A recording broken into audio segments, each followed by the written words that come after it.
ಆಚಿ ಮಸಾಲ. ಎಂತ ಅಡಿಗೆಯ ರುಚಿಯಾಗೋ ರಹಸ್ಯವು 20 ರೂಪಾಯಿ. ಮೈಸೂರು ಮೂಡಾ ಪ್ರಕರಣಕ್ಕೆ ರಣರೋಚಕ ಟ್ವಿಸ್ಟ್ ಸಿಗ್ತಾ ಇದೆ. 1100 ನಿವೇಶನಗಳ ಹಂಚಿಕೆಯನ್ನ ರದ್ದು ಮಾಡಿ ಆದೇಶ ಹೊರಡಿಸಲಾಗಿದೆ.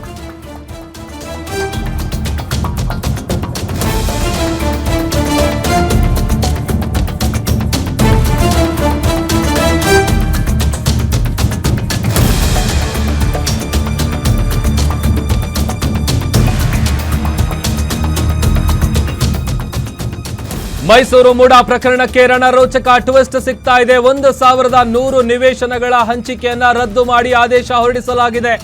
ಸರ್ಕಾರಕ್ಕೆ 2000 ಕೋಟಿ ಆಸ್ತಿಯನ್ನ ಉಳಿಸಿದ್ದಾರೆ ಯತೀಂದ್ರ ಸಿದ್ದರಾಮಯ್ಯ. ಮೂಡಾ 50-50 ಹಗರಣದಲ್ಲಿ ನಿಯಮ ಉಲ್ಲಂಘಿಸಿ ಹಂಚಿಕೆಯನ್ನ ಮಾಡಲಾಗಿದೆ. 1100 ನಿವೇಶನಗಳನ್ನ ರದ್ದುಗೊಳಿಸಿ ಕಾನೂನು ಕ್ರಮಕ್ಕೆ ನಿರ್ಧಾರ ತೆಗೆದುಕೊಂಡಿದ್ದಾರೆ. ಖಾತಾ ಮಾಡಿಕೊಡೋದನ್ನು ತಕ್ಷಣವೇ ತಡೆ ಹಿಡಿಬೇಕು ಅಂತೇಳಿ ಆದೇಶದಲ್ಲಿ ಉಲ್ಲೇಖ ಮಾಡಲಾಗಿದೆ. ಅಧಿಕಾರಿಗಳಿಗೆ ಕಟ್ಟುನಿಟ್ಟಿನ ಆದೇಶವನ್ನ ಮಾಡಿದ್ದಾರೆ ಸಚಿವ ಯತೀಂದ್ರ.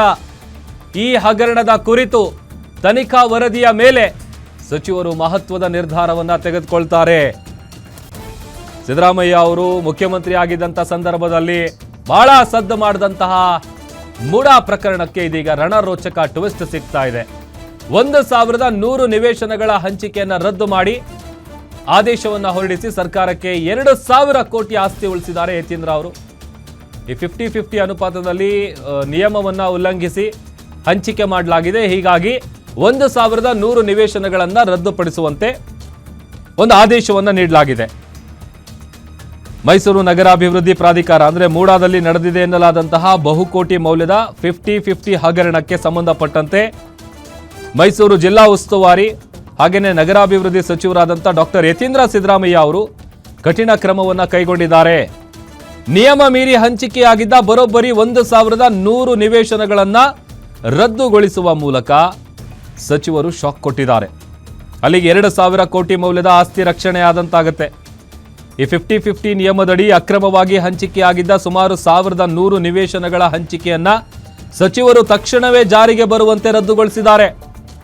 ಈ ದಿಟ್ಟ ಕ್ರಮದಿಂದಾಗಿ ಪ್ರಾಧಿಕಾರಕ್ಕೆ ಸೇರಬೇಕಿದ್ದಂತ ಸುಮಾರು 2000 ಕೋಟಿ ರೂಪಾಯಿ ಮೌಲ್ಯದ ಆಸ್ತಿ ಈಗ ಸರ್ಕಾರದ ವಶದಲ್ಲೇ ಉಳಿದಂತಾಗುತ್ತೆ. ದಿನಾಂಕ 14/3/2023 ತಾರೀಕು ಸರ್ಕಾರ ನೀಡಿದಂತಹ ಸ್ಪಷ್ಟ ನಿರ್ದೇಶನಗಳನ್ನು ಉಲ್ಲಂಘಿಸಿ ಈ ನಿವೇಶನಗಳನ್ನು ಹಂಚಿಕೆ ಮಾಡಲಾಗಿತ್ತು. ಅದಕ್ಕೆ ಸಂಬಂಧಪಟ್ಟಂತೆ ಈಗ ಒಂದು ಟ್ವಿಸ್ಟ್ ಸಿಕ್ಕಿದೆ.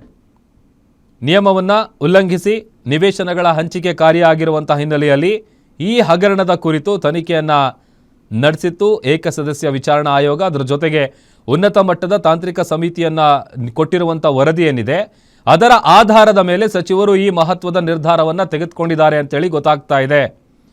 ಹಾಗಾದರೆ ನೋಂದಣಿಯಾದಂತಹ ಸೈಟ್ಗಳ ಕಥೆ ಏನು ಮುಂದೆ? ಕೇವಲ ಹಂಚಿಕೆ ಆದೇಶವನ್ನು ರದ್ದುಗೊಳಿಸಿದ್ದಾರೆ, ಬಟ್ ಈಗ ನೋಂದಣಿಯಾದಂಥ ಸೈಟ್ಗಳ ಕಥೆ ಏನು?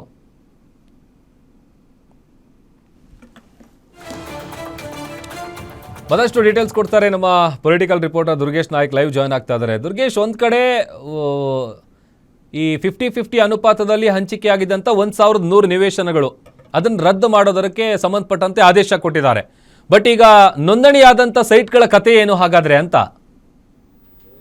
ಎಸ್ ಪ್ರಭು, ಯತೀಂದ್ರ ಅವರು ನಗರಾಭಿವೃದ್ಧಿ ಸಚಿವರಾದ ಬಳಿಕ ಬಹಳ ಮಹತ್ವದ ಒಂದು ನಿರ್ಧಾರವನ್ನು ತೆಗೆದುಕೊಂಡಿದ್ದಾರೆ ಅಂತ ಹೇಳ್ಬೋದು. ಯಾಕಂದರೆ 2013ಕ್ಕಿಂತ ಮುಂಚೆ ಮತ್ತು 13ರ ನಂತರ ಆಗಿರುವಂಥ 50-50 ಅನುಪಾತದಲ್ಲಿ ನೀಡಿರುವಂಥ ಸೈಟ್ಗಳನ್ನು ನಿವೇಶನಗಳನ್ನು ಯಾವ ರೀತಿ ದುರ್ಬಳಕೆ ಆಗ್ತಿದೆ ಅನ್ನುವಂಥ ನಿಟ್ಟಿನಲ್ಲಿ ಮತ್ತು 2013ರ ನಂತರದಲ್ಲಿ ಯಾವೆಲ್ಲ ಸೈಟ್ಗಳು ನೋಂದಣಿಯಾಗಿದ್ದಾವೆ ಅವುಗಳನ್ನು ವಾಪಸ್ ಪಡಿಬೇಕನ್ನುವಂಥ ಆದೇಶವನ್ನು ಮಾಡಿದೆ. ಇದರಿಂದ 2000ಕ್ಕೂ ಹೆಚ್ಚು ಕೋಟಿ ಆದಾಯ ಸರ್ಕಾರಕ್ಕೆ ಉಳಿಯುತ್ತೆ ಅನ್ನುವಂಥ ಲೆಕ್ಕಾಚಾರದಲ್ಲಿ ಮಹಾನಗರ ಪಾಲಿಕೆ, ನಗರಸಭೆ ಮತ್ತು ಗ್ರಾಮ ಪಂಚಾಯಿತಿಗಳ ವ್ಯಾಪ್ತಿಯಲ್ಲಿ ನೋಂದಣಿ ಆಗಿರುವಂಥ ಮತ್ತು ನೋಂದಣಿ ಆಗದೇ ಇರುವಂಥ ಎಲ್ಲ ಒಂದು ಸೈಟ್ಗಳನ್ನ ವಾಪಸ್ ಪಡೆಯಬೇಕು. ಮತ್ತು 2013ರ ಮುಂಚೆ ಇರುವಂಥ ಯಾವೆಲ್ಲ ಸೈಟ್ಗಳಿದ್ದಾವೆ ಅವನ್ನು ಕೂಡ ವಾಪಸ್ ಪಡಿಬೇಕು ಅನ್ನೋ ನಿಟ್ಟಿನಲ್ಲಿ ಈಗ ಒಂದು ಸರ್ಕಾರದ ಸುತ್ತೋಲೆಯನ್ನು ಹೊರಡಿಸಿದೆ. ಈ ಒಂದು ಸುತ್ತೋಲೆಯಲ್ಲಿ ಪ್ರಮುಖವಾಗಿ 50-50 ಅನುಪಾತದಲ್ಲಿ ಯಾವ ರೀತಿ ಸೈಟ್ಗಳನ್ನು ಹಂಚಿಕೆ ಮಾಡಲಾಗಿತ್ತು, ಮೈಸೂರು ವ್ಯಾಪ್ತಿಯಲ್ಲಿ ಯಾವ ರೀತಿ ಸೈಟ್ಗಳನ್ನು ನೀಡಲಾಗಿದೆ, ಅವುಗಳಲ್ಲಿ ಆಗಿರುವಂಥ ಅಕ್ರಮ ಮತ್ತು ಒಂದಿಷ್ಟು ಅಕ್ರಮವನ್ನು ಭ್ರಷ್ಟಾಚಾರವನ್ನು ಮಾಡಲಾಗಿದೆ ಅನ್ನೋಂಥ ಆರೋಪಗಳು ಕೇಳಿ ಬರ್ತಾ ಇತ್ತು. ಆದರೆ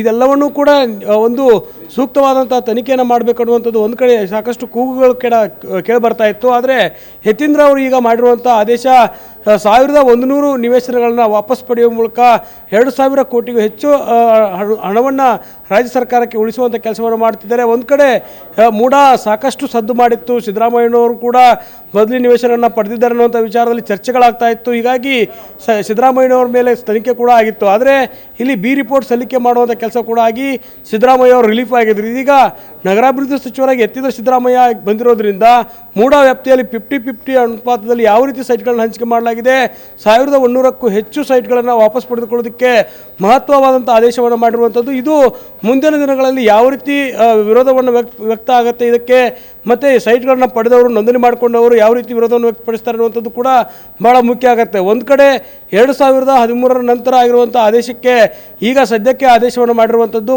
ಇದನ್ನು 2013 ಮುಂಚೆಯೂ ಕೂಡ ಆಗಿರುವಂಥ ಆದೇಶಗಳನ್ನು ನಿವೇಶನಗಳನ್ನು ಯಾವ ರೀತಿ ಕೊಟ್ಟಿದ್ದಾರೆ ಅದನ್ನು ಕೂಡ ಪರಿಶೀಲನೆ ನಡೆಸಬೇಕು ಅನ್ನುವಂಥದ್ದನ್ನು ಇಲ್ಲಿ ಉಲ್ಲೇಖ ಮಾಡಿದ್ದಾರೆ. ಹೀಗಾಗಿ ಮೂಡಾ ವ್ಯಾಪ್ತಿಯಲ್ಲಿ ನಡೆದಂಥ ಈ ಒಂದು ಸೈಟ್ಗಳ ವಿಚಾರಕ್ಕೆ ಸಂಬಂಧಪಟ್ಟಂತೆ ಎಲ್ಲವನ್ನೂ ಕೂಡ ತನಿಖೆ ಮಾಡಬೇಕು. ಸದ್ಯಕ್ಕೆ 1100 ನಿವೇಶನಗಳನ್ನು ವಾಪಸ್ ತೆಗೆದುಕೊಳ್ಳೋಕ್ಕೆ ಈಗ ನಗರಾಭಿವೃದ್ಧಿ ಸಚಿವರಾಗಿ ಯತೀಂದ್ರ ಅವರು ಆದೇಶವನ್ನು ಮಾಡಿದ್ದಾರೆ. ಇದು ಎಷ್ಟರ ಮಟ್ಟಿಗೆ ವರ್ಕೌಟ್ ಆಗುತ್ತೆ ಅನ್ನೋದನ್ನು ಕಾದು ನೋಡಬೇಕಾಗತ್ತೆ. ಸರ್ಕಾರಕ್ಕೆ ಇದರಿಂದ ಒಂದಿಷ್ಟು ಅನುದಾನ ಹಣ ಉಳಿಯುತ್ತೆ ಅನ್ನುವಂಥದ್ದು ಇಲ್ಲಿ ಲೆಕ್ಕಾಚಾರ ಸ್ಪಷ್ಟವಾಗಿ ಕಾಣ್ತಾ ಇದೆ. ಒಂದು ಕಡೆ ಸ್ನೇಹಮಯಿ ಕೃಷ್ಣ ಅವರು ಕೂಡ ಸಿದ್ದರಾಮಯ್ಯ ಅವರ ವಿರುದ್ಧ ದೂರನ್ನು ದಾಖಲು ಮಾಡಿ ತನಿಖೆಗೆ ಆದೇಶವನ್ನು ಮಾಡಿದ್ರು. ಅವರು ಕೂಡ ಒಂದು ಪೋಷಣೆ ಹಾಕಿರುವಂಥದ್ದು ಬದಲಿ ನಿವೇಶನ ಈ ಒಂದು ಸೈಟ್ಗಳನ್ನು ಪಡೆದುಕೊಂಡಿರುವಂಥದ್ದು ವಾಪಸ್ ಮೂಡಾಗಿ ಬರೋವರೆಗೂ ಹೋರಾಟ ಮಾಡ್ತೀನಿ ಅನ್ನೋಂಥ ಮಾತನ್ನು ಹೇಳಿದರು. ಈಗ ಬದಲಿ ಯಾವ ರೀತಿ ನಿವೇಶನಗಳನ್ನು ವಾಪಸ್ ಪಡೆದುಕೊಳ್ಳೋದಕ್ಕೆ ಸರ್ಕಾರ ಮುಂದಾಗಿದೆ, ಇದಕ್ಕೆ ಒಂದು ದೊಡ್ಡ ಜಯ ಸಿಕ್ಕಿದೆ ಅನ್ನುವಂಥ ಮಾತುಗಳನ್ನು ಕೂಡ ಹೇಳ್ತಾ ಇರುವಂಥದ್ದು.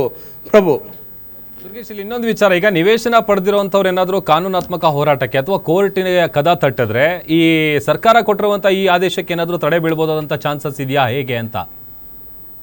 ಖಂಡಿತ ಪ್ರಭು, ಯಾಕಂದರೆ ನಿವೇಶನಗಳನ್ನ ಖರೀದಿ ಮಾಡಿರ್ತಾರೆ, ಈಗಾಗಲೇ ನೋಂದಣಿಯನ್ನು ಕೂಡ ಮಾಡಿಸ್ಕೊಂಡಿರ್ತಾರೆ. ಅಂಥದ್ದೊಂದು ಪ್ರಕ್ರಿಯೆ ಮುಗಿದು ಹೋಗಿದ್ದ ಬಳಿಕವೂ ಕೂಡ ಅಂದರೆ 2013ರಿಂದ ಇಲ್ಲಿವರೆಗೆ ನಿವೇಶನವನ್ನು ಪಡೆದು ವಾಸ ಮಾಡ್ತಿರುವಂಥವ್ರಿಗೆ ಯಾವ ರೀತಿ ಅವಕಾಶವನ್ನು ಸರ್ಕಾರ ಮಾಡಿಕೊಡುತ್ತೆ, ಮತ್ತು ಅವರ ಒಂದು ಸೈಟ್ಗಳನ್ನು ವಾಪಸ್ ಪಡೆದರೆ ಕಾನೂನಾತ್ಮಕವಾಗಿ ಯಾವ ರೀತಿ ಹೋರಾಟವನ್ನು ಮಾಡಬೇಕಾಗತ್ತೆ ಅನ್ನೋದನ್ನು ಕೂಡ ಸರ್ಕಾರ ಚಿಂತನೆ ನಡೆಸ್ತಾ ಇದೆ. ಜೊತೆಗೆ ಯತೀಂದ್ರ ಅವರು ಈಗ ಮಾಡಿರುವಂಥ ಆದೇಶ 1100 ನಿವೇಶನಗಳನ್ನು ವಾಪಸ್ ಪಡಿಬೇಕನ್ನುವಂಥದ್ದು ಬಹಳ ಆತಂಕಕಾರಿ ವಿಚಾರ. ಯಾಕಂದರೆ ಅಲ್ಲಿ ಯಾವ ರೀತಿ ಅಕ್ರಮ ಆಗಿದೆ ಅಥವಾ ಏನಾದರೂ ಲೋಪದೋಷಗಳಾಗಿದೆಯಾ, ದಾಖಲೆಗಳಲ್ಲಿ ತಿರುಚುವಂಥ ಕೆಲಸ ಆಗಿದೆ, ಎಲ್ಲದನ್ನು ಕೂಡ ಸರ್ಕಾರ ನೋಡಬೇಕಾಗತ್ತೆ. ಜೊತೆಗೆ ನಿವೇಶನಗಳನ್ನ ಪಡೆದಂಥವರು ಕೂಡ ಕಾನೂನಾತ್ಮಕ ಹೋರಾಟವನ್ನು ಮಾಡ್ಬೋದು ಮತ್ತು ರಾಜಕೀಯವಾಗಿಯೂ ಕೂಡ ಹೋರಾಟಗಳನ್ನ ಮಾಡ್ಬೋದು. ಒಂದು ಕಡೆ ಸಿದ್ದರಾಮಯ್ಯನವರು ಈಗಾಗಲೇ ಸೈಟ್ಗಳನ್ನ ವಾಪಸ್ ಕೊಟ್ಟಿದ್ದಾರೆ, ಅದೇ ರೀತಿ ಈ ಒಂದು ಸೈಟ್ಗಳು ಬೇರೆಯವರಿಗೆ ಹೋಗಬಾರ್ದು ಅನ್ನುವಂಥದ್ದು ಮತ್ತು ಅಲ್ಲಿ ಆಗಿರುವಂಥ ಅಕ್ರಮ ಯಾವ ರೀತಿ ಇದೆ ಅನ್ನೋಂಥದ್ದನ್ನು ನೋಡಬೇಕಾಗತ್ತೆ. ಹೀಗಾಗಿ ಕಾನೂನಾತ್ಮಕವಾಗಿ ಯಾವ ರೀತಿ ಹೋರಾಟವನ್ನು ಮಾಡಬೇಕು ಮತ್ತು ಸೈಟ್ ಪಡೆದವಂಥವ್ರು ಯಾವುದಾದ್ರೂ ಈ ಒಂದು ಆದೇಶಕ್ಕೆ ತಡೆ ತರುವ ನಿಟ್ಟಿನಲ್ಲಿ ಕೋರ್ಟ್ ಮೆಟ್ಟಿಲು ಏರಿದರೆ ಕಾನೂನಾತ್ಮಕವಾಗಿ ಕೂಡ ಸರ್ಕಾರ ಇದನ್ನು ನೋಡಬೇಕಾಗತ್ತೆ. ಮೊದಲಿಗೆ 2013 ನಂತರ ಆಗಿರುವಂಥ ಈ ಒಂದು ನಿವೇಶನಗಳನ್ನು ವಾಪಸ್ ಪಡೆಯೋದಕ್ಕೆ ಈಗ ಸರ್ಕಾರ ಆದೇಶವನ್ನು ಮಾಡಿದೆ ಮತ್ತು ಮುಂಚಿನ ನಿವೇಶನಗಳನ್ನು ಕೂಡ ಪರಿಶೀಲನೆಗೆ ಒಳಪಡಿಸಲಾಗ್ತಾ ಇದೆ. ಹೀಗಾಗಿ 2013 ಮುಂಚೆ ಮತ್ತು ನಂತರದ ಸೈಟ್ಗಳನ್ನ ಯಾರೆಲ್ಲ ಪಡೆದುಕೊಂಡಿದ್ದಾರೆ ಅವರ ಮುಂದಿನ ನಡೆ ಹೇಗಿರುತ್ತೆ ಅನ್ನುವಂಥದ್ದನ್ನು ಕಾದು ನೋಡಬೇಕಾಗತ್ತೆ. ಪ್ರಭು, ಓಕೆ, ಥ್ಯಾಂಕ್ ಯು ದುರ್ಗೇಶ್ ನಿಮ್ಮೆಲ್ಲ ಡೀಟೇಲ್ಸ್ಗಾಗಿ.